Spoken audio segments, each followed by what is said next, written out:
নকল তো কখনোই কেউ আশা করে না। আল্লাহর কাছে তো সবসময় দোয়া করি আল্লাহ ভালো একটা রেজাল্ট দেখ, সব বাচ্চাদেরই দেখ, আমার বাচ্চারা দেখ, যারা পরীক্ষা দিচ্ছে সব বাচ্চারই ভালো রেজাল্ট করেছে। আশা তো ভালো কিছুই করি, এখন ভাগ্যে কি আছে ওদের আমরা করি। বাচ্চা যখন পড়ে যায় তখন তো প্রত্যেকটা মা বাবারই একটা টেনশনের কাজ করে, তার অনেক আশা ভরসা থাকে ভবিষ্যতের অনেক কিছু।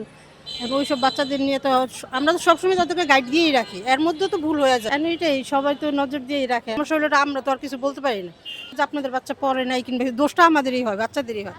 ওনাদের তো ভুল তো কোনো দিনও স্বীকারোক্তি আসে না। তুমি যদি ভালো লেখতা হয়তো হয়তো, কিন্তু আমরা তো ওটা করি না। এর সব বাবা মা করে, তুমি যদি হয়তো খাতা লিখে আসতো তোমাকে নাম্বার অবশ্যই দিত। ওনাদের ভিতরে যে কি আছে ওটা তো আমরা টিচারদেরটা বলতে পারবো না, কিন্তু তারপরে আমরা মানসিকভাবে হয়ে যাই, অবশ্যই বকাঝকা করি। যতই বলি যে না এখন করা উচিত না, ওই টাইমটা তো ওর পাশে থাকা দরকার, তারপরেও আইসা আলহামদুলিল্লাহ এই কয়দিন ভালোই করছে। কিন্তু আগে তো গ্যাপ দিয়ে আসছিল।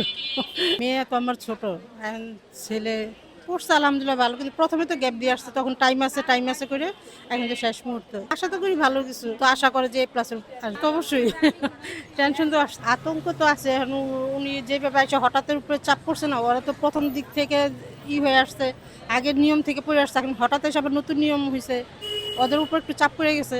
ওরাও একটা টেনশন আছে, রেজাল্ট কি হবে, কি রকম প্রশ্ন হবে, সব বোর্ডের প্রশ্ন এক করে দিয়েছে। এটা তো স্বাভাবিক, সবার মধ্যে টেনশন আছে।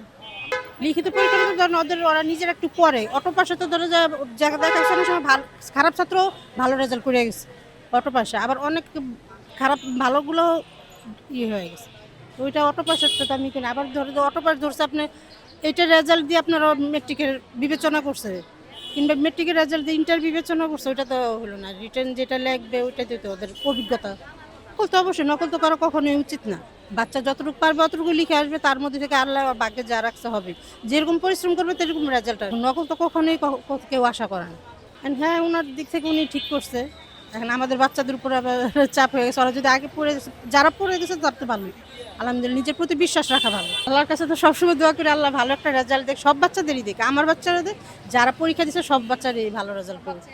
হ্যাঁ, ভালো রেজাল্ট করুক, কারণ সবারই ভবিষ্যৎ, সবারই আশা ভরসা সন্তানদের নিয়ে, সন্তানদেরও আশা ভরসা ভালো কিছু হবে, ভালো কিছু করতেছে আল্লাহ, পরীক্ষা যেন ভালোভাবে লিখে আসতে পারে, সম্পূর্ণ কমপ্লিট করতে পারে। কষ্ট তো করতেই হবে, বাচ্চাদের জন্য কষ্ট করবো না, করবো কার জন্য? বাচ্চাদের ভালোর জন্যই তো সবকিছু মা বাবা ত্যাগ করে। হ্যাঁ, ভালো সবকিছু আমার উপরে ডিপেন্ড করে, বাবা আছে পাশে আসি, কিন্তু সবকিছু আমার। হ্যাঁ, ছেলেরা মায়েদের সাথে বেশি শেয়ার করে, আমার ছেলে আমার সাথে সবকিছু, বাবার সাথে একটু যতটুকু প্রয়োজন আমাকে দিয়ে বলাবে সবকিছু করবো, কিন্তু আমার সাথে সব। বাবা তো আমাদের থেকে বেশি করেন, বাবা তো আমাদের দিয়ে আবার করায়, পিছন থেকে ব্যাকগ্রাউন্ড উনি করে, আমরা আবার ছেলে মেয়েদের সাপোর্ট করি।